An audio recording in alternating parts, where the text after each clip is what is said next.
It is not often that the Papal Posse escapes the confines of a TV studio, but we recently assembled at the 25th anniversary of Robert Royal's Faith and Reason Institute in Washington, D.C. Bob and priest of the Archdiocese of New York, Father Gerald Murray, and yours truly, made a special appearance with an audience Q&A, and we hit some topics of interest. Here is the Papal Posse live. Let's open it up to questions. Okay, what I most enjoy about your show is the commentary on current events. So I'm going to be a little provocative, but what do you have to say about the Pope saying that Donald Trump is a disgrace for deporting illegal immigrants this week? This is sort of the typical fodder, I think, of the Papal Posse, so I'm going to leave it there. Thanks for getting us in trouble, Ma.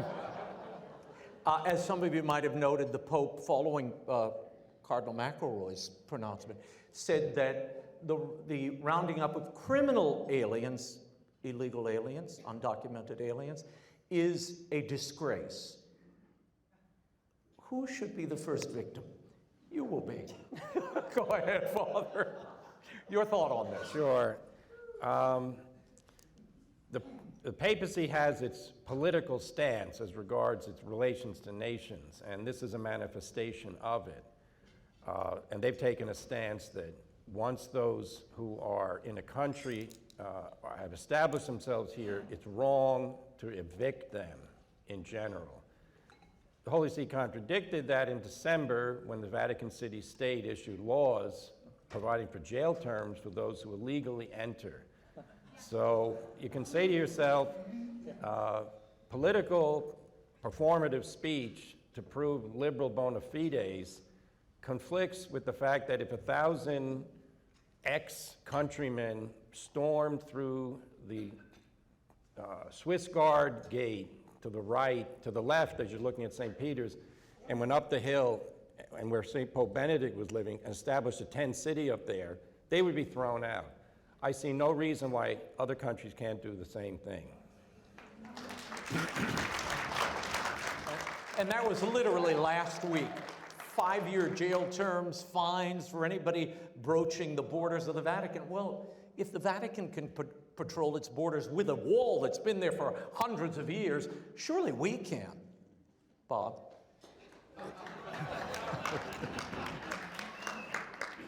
You know, we get a lot of pushback from Orthodox Catholics, too, about criticizing statements like that. But it's simply the case, if you think about it for 2 seconds, that any country has got to be able to control its borders and actually control the people who are already inside of it. Now, I'm a little softer probably than my colleagues here about at least people who've been here a long time, in that I feel like the United States then has a moral obligation after people have been here 10, 20 years. We've committed an error or two, and then we've got to kind of negotiate this. Reagan used to talk about this way. But what I would say is this. There's some issues. The Pope is not the most rigorous speaker about some of these contentious issues. I mean, you see how he's gotten himself into trouble in Israel. He says that war is always a defeat. Well, it isn't. You know, there are times when, unfortunately, because of the fallen nature of the world and the sinners are in the world, that there has to be a violent, I would say the use of force, not necessarily violence, the use of force to repel evil people. And I think that in this case of the immigration, that our bishops, the Vatican largely, and many religious figures in Europe as well, haven't understood the threat. You know, we're America. We love immigrants who come here legally and bring their energies and their talents and even the cultures that they come from. But there's a limit to what any country can absorb. And to just think that anybody who wants to show up at the border here has a virtual right, almost a divine right, to enter and to stay, it just seems to me to be unrealistic. Now, we're lucky in the United States that most of the people, I don't say all, but most of the people who are crossing our border in Mexico are either evangelical or Catholic. In Europe, where these large waves, millions, hundreds of thousands, and even millions of people who are Muslim are arriving. I mean, you see it as much as we do too. You see these massive demonstrations in London and things that happen in Germany and in France, and they make a country ungovernable. So it isn't as if it's just hard-heartedness and people or it's a disgrace that people want to control their borders. It's if we're seeking the common good within a country, there's going to have to be some kind of control and recognition of what limits there are to not harming your own culture as you're trying to help other people. Yes, ma'am, in the front.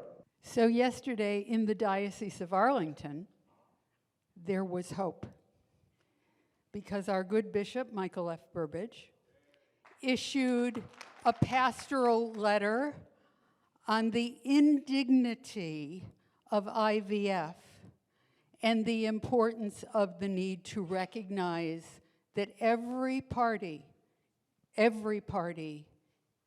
the IVF process is degraded and debased and disrespected. So I would propose to you good gentlemen, two of whom I know rather well, that there is hope, and that just because it seems like everything that is the beautiful 2,000-year tradition of our church is somehow a dirty word now, I would propose that the pendulum is swinging the other way. You want to comment on that? Yeah, this reminds me of something that I often say when I'm giving a lecture somewhere, but I think is absolutely crucial for us to remember, because it can look very bad, right? And when you walk out, it can look very bad in America in a variety of ways. But think about this.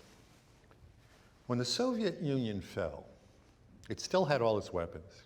You know, over 10,000 nuclear weapons, huge army, tanks, guns, all that stuff, right? And yet it fell. And nobody knew that it was going to fall. Not the CIA, you know, not the FBI, not the international community, nobody. John Paul knew. Ronald Reagan knew. And I think Margaret Thatcher knew. So the three of them did what they could do. And I always love Reagan was asked one time what he wanted, and he said, "We win, they lose." It's that simple. You know? But if you keep that clear in your mind, that you never know, if the Soviet Union can fall with 12,000 nuclear weapons, who knows what can happen in God's time? Mm-hmm. So we stay at it. Even if it seems hopeless, even if it seems like we're outnumbered and the entire culture is against us. But nobody knows the day or the hour that thing might fall. No, that's great. I mean, I think of St. Bernadette, a girl in an obscure corner of France, and now it's a shrine that millions of people go to every year from all over the world for the purpose of praying to the Mother of God and asking blessings from the Eucharistic Lord. So God has much in store that we don't know, and we just have to stand by. Well, Raymond wrote the books on Mother Angelica. If you ever told me that an Italian woman from Ohio is going to start a convent in Alabama and become the head leader of the biggest worldwide Catholic enterprise in news, culture, and religion, I don't know that any other religion even has anything like it. I mean, this is the world leader, and why is it? Because your great friend, Mother A, said, "I'm going to do something." Yeah. No, she lit a light in the darkness. There's always been darkness. There's always been confusion. And as she taught me so well, and I think we've all experienced, when you speak the truth, she used to always say, follow the truth wherever it leads. That's what you're here to do. Follow the truth wherever it leads. What she didn't tell me, but I watched her go through it, was when you tell the truth, you will get shot, stabbed, undermined, and abused from morning till night. But guess what? The first guy did as well. It's just part of the path. And there's almost joy in it. There's almost joy in it when you... Well, wasn't she one of the happiest people you ever met? She was, and she was in near constant pain, and, you know, there were always people throwing darts at her and criticizing her, but she kept that, you know, she had that inner glow, and even in death, people are still watching and following this woman, which is a remarkable thing, this simple girl, Rita Rizzo from Canton, Ohio, you know. God bless her. Want to do one more? Yes, sir. You know, I listen to a lot of proclamations from the Pope, and a lot of them are very confusing to me, and I get questions about them. And the only thing that makes sense to me is that it's about his Marxist roots from South America. In specific, the Pope and the Marxism, how it's encroached into religion in general. Could somebody comment on Marxism and its effect on the church? Bob, you wrote the book on Marxism. I don't think exactly it's Marxism. There's some Marxist elements, but he's not consistent enough to kind of follow a body of thought like that. No, look, I mean, it's just his nature. In fact, he once said about Argentinians that Argentinians say one thing, think another, and do it third. And I don't know about my colleagues here, but after the last 12 years of trying to figure him out, I think that probably explains things as much as anything does. But there's a lot of sentimentalism which tends in a kind of a Marxist direction. I admit that. But there's there's feeling in him that just isn't quite disciplined.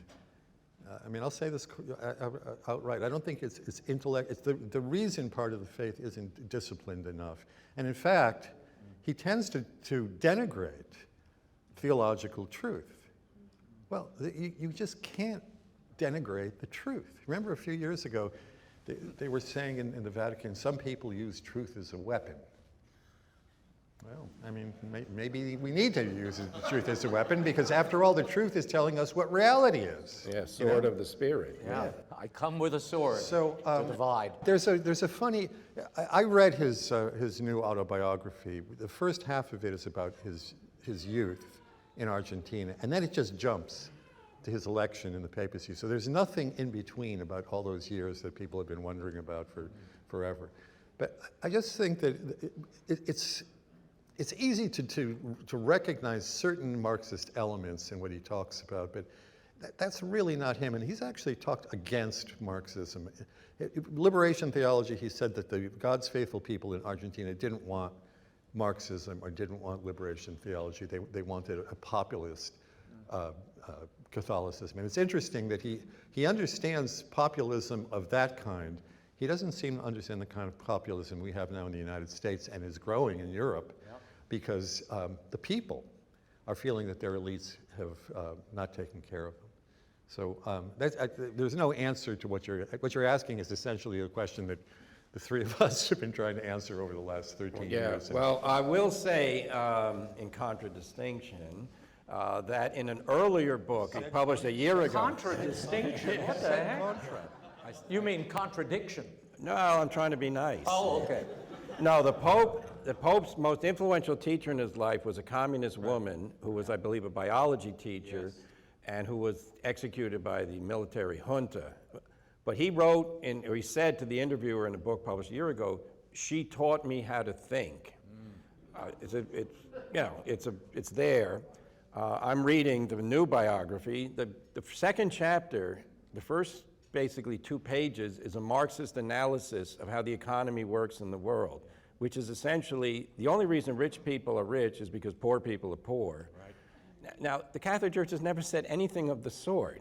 And good economics doesn't believe that. The idea that rich people intentionally impoverish the poor because that's the only way they get away, it's the other way around. You enrich the customers so that they continue to buy your products, and then you can make more of them. Anyway, the problem here is sentimentality, though, because Marxist theory used by Catholics is basically trying to say the reason we have such social divisions in Latin America is because selfish people don't care for the poor.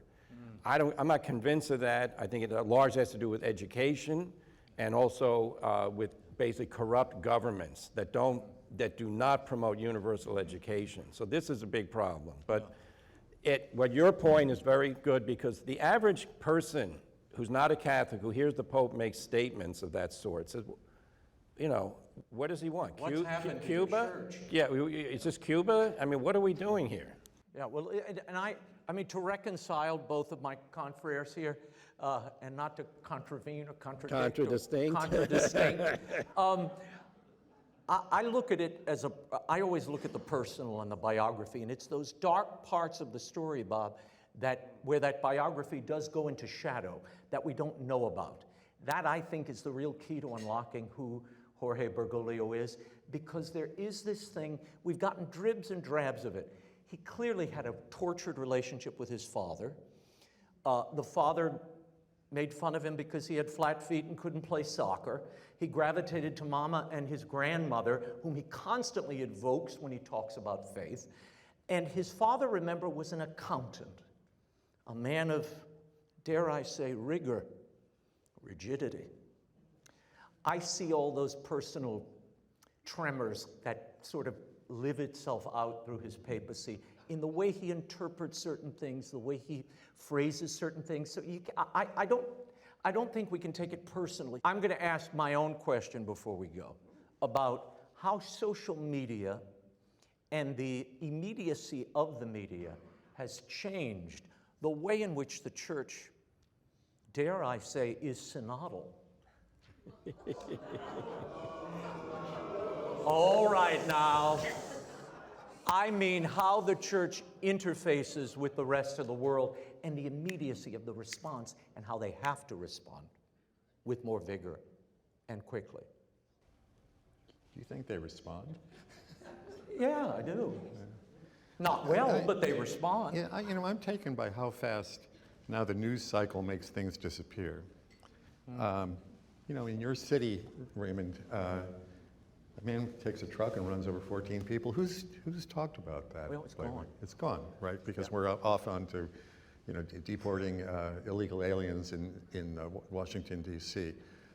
Who remembers? I'm willing to say that maybe in a month, the LA fires, people are going to say, "Oh yeah, that was last month." We didn't pay attention to it. So it was Bill Clinton, I think, who discovered that if you wait a week, the news cycle goes around, and then it goes away. So you can say something that's controversial or that isn't. I think that the church, very often we seem to get different offices speaking at cross purposes with one another. And we've documented this a number of times on the show. So you're right that they know that they have to have that kind of immediacy, but I'm not so sure they're very good at it. Yeah. Well, Father, I think one of the amazing things is the public now knows these granular stories. They can see excerpts, and because of the explosion on social media, I just started a podcast, my Arroyo Grande podcast, and it's very interesting. The audience there is not the broadcast audience. It's different. These are people who are all in. They're very focused and committed. And they'll watch 2 hours of a broadcast. I can't make it through 10 minutes of a broadcast, but they're sitting through the 2 hours of these things, sometimes 3-hour Rogan interviews. But what this does is allow the public to deep dive into a topic that they're interested in at the click of a finger on their phones, wherever they are. And in the church context, that means they're instantly informed of things on a very deep level that otherwise it would have taken us months to figure out 20 years ago. No, I think the phenomenon of instantaneous news across the entire globe has undermined the attempt always to control the narrative, as they say now, but also control the news. The reason why sex abuse among the clergy was so prevalent and wasn't destroyed is because the bishops felt it was in their interest to hide it. And they were able to convince the media and the police to go along with it. That broke when essentially a reporter from the Boston Globe said, "We got to get to this story," and the judge agreed. And I'm of the opinion the more information, the better, because as in free market economics, the wisdom of the mass of consumers will show you what product's worth buying and what's not. So in the religious sphere, when the Holy See controls all information about what the Holy See is doing, it's not healthy. And now they don't, because there's so much information that's instantly available, and you can compare notes. I'm always amazed, you've probably seen it, when the Pope does a video, you find there's a picture by Father Rupnik, the evil sexual molester priest who's still a priest for whatever reason. There's still a picture hanging in the Pope's study. Yeah. Now, in the old days, no one would know that, and apparently the Pope doesn't pay attention to the fact that people are going to see it. But now people ask questions and the Holy See's put on the defensive, as they should be. Now, you know, we have journalists in Rome who ask probing questions, and you just can't slough them off and say, we'll get back to you. Now they do, of course they still do it, but the immediacy of the answers, and videotape plays a great role. You know, I always like it, Fox and other news networks, they go back to what the politician said 5 years ago, what he says today. In the church, it's the same thing. So I think that's all to the good. Yeah, but there's not a lot of embarrassment about what. Well, they want to kill the messenger or say they're doing the work of, you know, the enemy. Yeah. Not that I'd know anything about that. All right, my friends, thank you all for having us. Ladies and gentlemen, the Papal Posse. A very happy 25th anniversary to Robert Royal's Faith and Reason Institute. It was fun being there.